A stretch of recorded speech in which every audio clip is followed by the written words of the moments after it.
Assalamualaikum warahmatullahi wabarakatuh.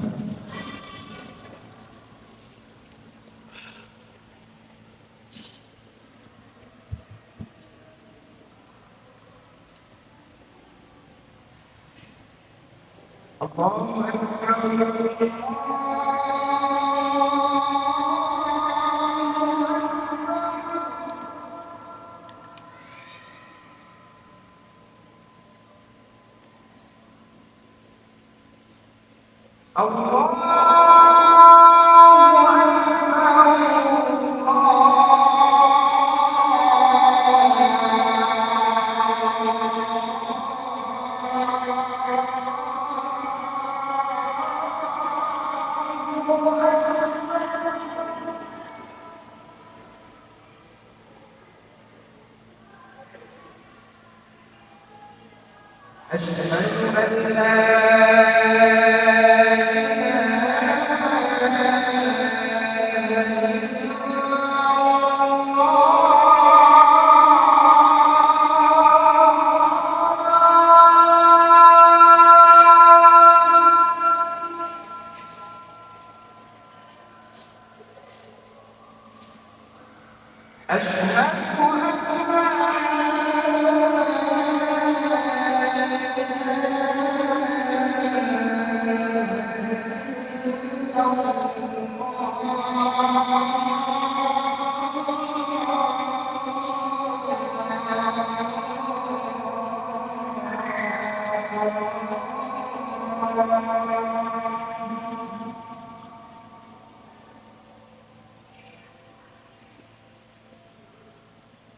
أشهد أن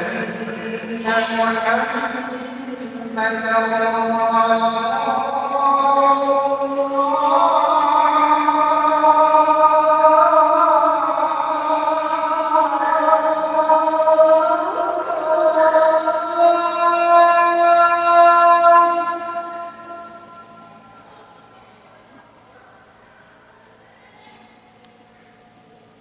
أشهد أن محمدًا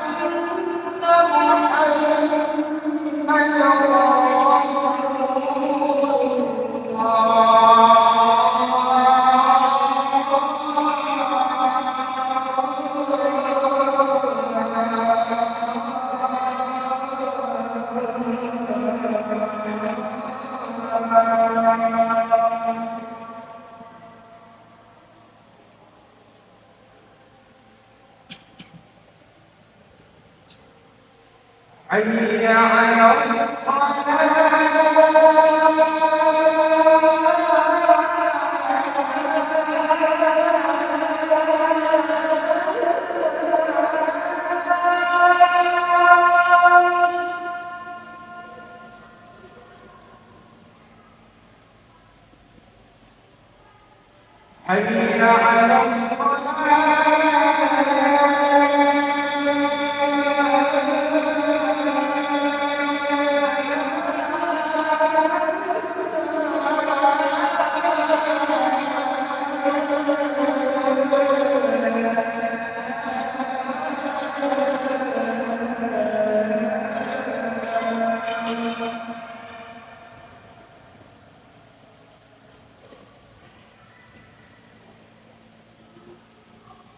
حي على حي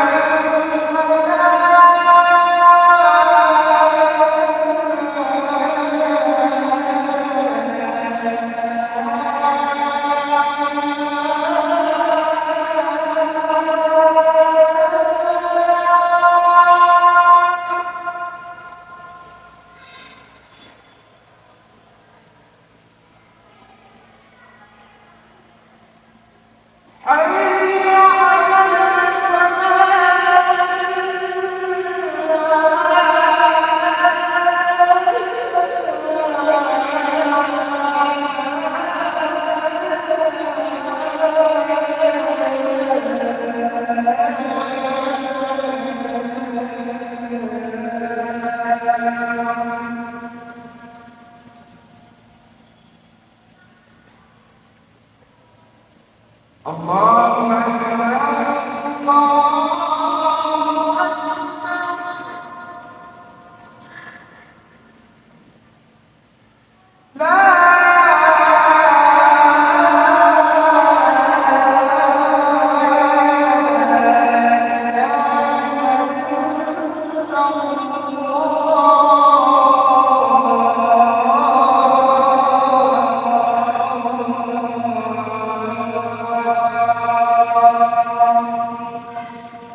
Innal hamdalillah nahmaduhu wa nasta'inu wa nastaghfiruh wa na'udzu billahi min syururi anfusina wa min sayyiati a'malina may yahdihillahu fala mudhillalah wa la yudhlil fala hadiyalah.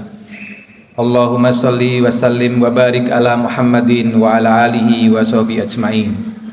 Asyhadu an la ilaha illallah wahdahu la syarikalah wa asyhadu anna Muhammadan abduhu wa rasuluh. Qala Allahu ta'ala fi kitabihil karim, a'udzu billahi minasyaitonir rajim. Ya ayyuhalladzina amanu taqullaha haqqa tuqatih wa la tamutunna illa wa antum muslimun. Ya ayyuhalladzina amanu taqullaha wa qulu qawlan sadida yuslih lakum a'malakum wa yaghfir lakum dzunubakum wa may yuti'illaha wa rasulahu faqad faza fawzan adzima. Ma'asyiral muslimin, jamaah salat Jum'ah rahimakumullah. Marilah pada kesempatan yang baik ini saya mengajak kita semua untuk senantiasa bersyukur kehadirat Allah Subhanahu wa taala. Karena dengan berkat dan rahmatnya lah kita pada siang hari ini dapat menjalankan salat Jum'ah secara berjamaah di Masjid Walidah Dahlan Unisa Yogyakarta. Selanjutnya selaku khatib pada siang hari ini, perkenankan saya mengajak kepada para jamaah sekalian untuk meningkatkan takwa kita kepada Allah Subhanahu wa taala dengan takwa yang sebenar-benarnya. Salawat serta salam marilah selalu kita sampaikan kepada junjungan kita Rasulullah Muhammad sallallahu alaihi wasallam yang kehadirannya di muka bumi adalah rahmat bagi semesta. Jamaah salat Jumat rahimakumullah. Kita sering mendengar di seminar-seminar, dalam artikel-artikel, dan bahkan dalam mimbar-mimbar Jumat, dan beberapa minggu yang lalu di dalam mimbar ini juga disampaikan sebuah penelitian dengan ukuran-ukuran yang telah disepakati secara internasional, bahwa seringkali hasil penelitian itu menunjukkan bahwa negara-negara yang sebagian besar umat warganya adalah umat Islam mengalami kemunduran, menjadi negara yang paling miskin, menjadi negara yang paling kotor, menjadi negara yang tinggi kriminalitasnya, dan seringkali pencapaian-pencapaian untuk meningkatkan kesejahteraan itu sangatlah rendah, termasuk negeri kita tercinta Indonesia. Sebagai umat muslim yang mayoritas, tentu kita perlu mengungkap satu pertanyaan, kenapa hal ini atau situasi ini terjadi? Jamaah Jumat rahimakumullah, dengan melihat beberapa artikel, saya menemukan satu artikel dialog yang menarik yang dilakukan oleh Buya Hamka ketika tanya jawab ini termuat di dalam majalah Gema Islam tahun 1962. Sudah lama memang, tetapi saya kira hikmahnya kita bisa petik hingga hari ini. Pada saat itu seorang jamaah bertanya kepada Buya Hamka. Beliau menceritakan bahwa ada seorang ustadz pada waktu itu yang menyatakan bahwa ketika manusia sudah sampai ke bulan, maka kerasulan Muhammad SAW saat itu menjadi batal. Kemudian Buya Hamka menanggapi pertanyaan ini dengan jawaban yang luar biasa. Jika manusia sudah dapat mendarat ke bulan, kami akan bersyukur kepada Tuhan, karena dengan demikian akan bertambah nyatalah Rasulullah Muhammad SAW sebagai Rasulullah. Karena di dalam Al-Quran, sebagian wahyu yang diturunkan kepada Nabi kita Muhammad SAW berjumpa beberapa ayat yang hanya dapat ditafsirkan dengan sains atau ilmu pengetahuan alam yang mendalam berkenaan dengan seluruh alam tata surya, termasuk di dalamnya bulan. Kalau kita tilik sejarah Islam, penyelidikan tentang ruang angkasa ini hanyalah lanjutan saja dari peneropong bintang dan bulan yang telah didirikan oleh sarjana-sarjana Islam pada masa kejayaan Baghdad, Samarkand, Mesir hingga ke Andalusia beberapa abad yang telah lalu. Lalu disambung sekarang dengan penyelidikan yang tajribiyah secara empiris yang dilakukan oleh orang-orang sarjana-sarjana barat. Karena kita tidak mempunyai kesanggupan lagi menyambung rantai pengetahuan itu, lalu kita sandarkan ketidaktahuan itu kepada agama. Padahal karena kekurangan pengetahuan kita dalam ilmu alam, tidak kita sadari bahwa penafsiran kita terhadap agama pun semakin menjadi sempit dan kemudian semakin menjadi dangkal. Ma'asyiral muslimin rahimakumullah. Maka pada khutbah siang hari ini saya ingin memberikan judul Islam dan ilmu pengetahuan. Kunci untuk merubah semua predikat buruk yang terjadi pada negeri-negeri mayoritas muslim hari ini adalah dengan penguasaan ilmu pengetahuan. Karena itu pula lah yang diberikan Allah kepada Adam sebagai khalifah di muka bumi. Sebelum Adam dinyatakan turun ke bumi sebagai khalifah, maka kepada Adam telah diwahyukan dalam surat Al-Baqarah ayat 31, wa 'allama Adamal asma'a kullaha. Dalam tafsir Jalalain, kalimah ini diterjemahkan bahwa malaikat mengajarkan kepada Adam itu adalah nama-nama barang, nama-nama pepohonan, nama-nama apa yang dibutuhkan di muka bumi. Tapi saya akan menukil satu tafsir yang saya kira relevan untuk hari ini, yaitu apa yang ditafsirkan oleh Profesor Quraisy Shihab, di mana beliau menafsirkan wa 'allama Adama asma'a kullaha ini sebagai Adam diberikan potensi pengetahuan. Maka yang diajarkan kepada Adam adalah konsep-konsep, teori-teori, postulat-postulat yang nantinya akan dia gunakan bagaimana dia memecahkan kehidupan di dunia. Artinya dari surat Al-Baqarah ayat 31 ini kita bisa memahami bahwa makhluk yang bernama manusia memiliki kemampuan untuk dididik atau educable, dan kita sebagai anak turun Adam adalah makhluk yang telah dibekali dengan potensi pengetahuan.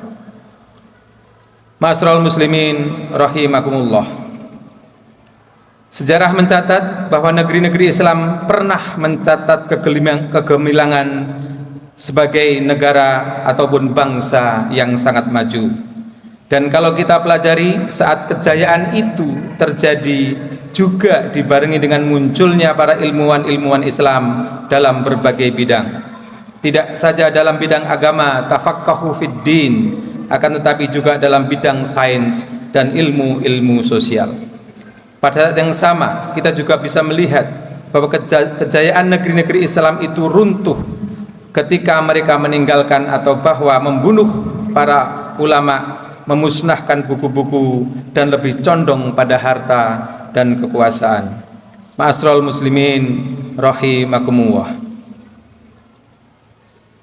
Dengan melihat pelajaran ini, maka apabila hari ini negeri kita Indonesia masih sering dianggap sebagai negeri yang berkembang, negeri yang belum maju, maka kita sebagai warganya sudah sepantasnya lah mengambil tindakan, dari tindakan yang paling sederhana sampai dengan tindakan-tindakan yang memerlukan gerakan bersama. Contohnya adalah dengan makin banyaknya mendirikan institusi-institusi pendidikan sebagaimana yang dikerjakan oleh Persyarikatan Muhammadiyah yang hingga hari ini telah memiliki ribuan pendidikan dasar dan juga ratusan universitas. Ma'asyiral muslimin jamaah Jumat rahimakumullah. Kita mengingat kembali turunnya firman Allah dalam surat Al-Alaq. Bacalah wahai Muhammad dengan nama Tuhanmu yang telah menciptakan. Dia telah menciptakan manusia dari segumpal darah. Bacalah, dan Tuhanmu lah yang amat pemurah, yang mengajarkan manusia dengan pena, yang mengajarkan kepada manusia apa yang tidak diketahuinya. Barakallahu wa lakum fil Qur'anil azim, wa nafa'ani wa iyyakum bima fihi minal ayati wa dzikril hakim, wa taqabbala minni wa minkum tilawatahu innahu huwal samiul alim.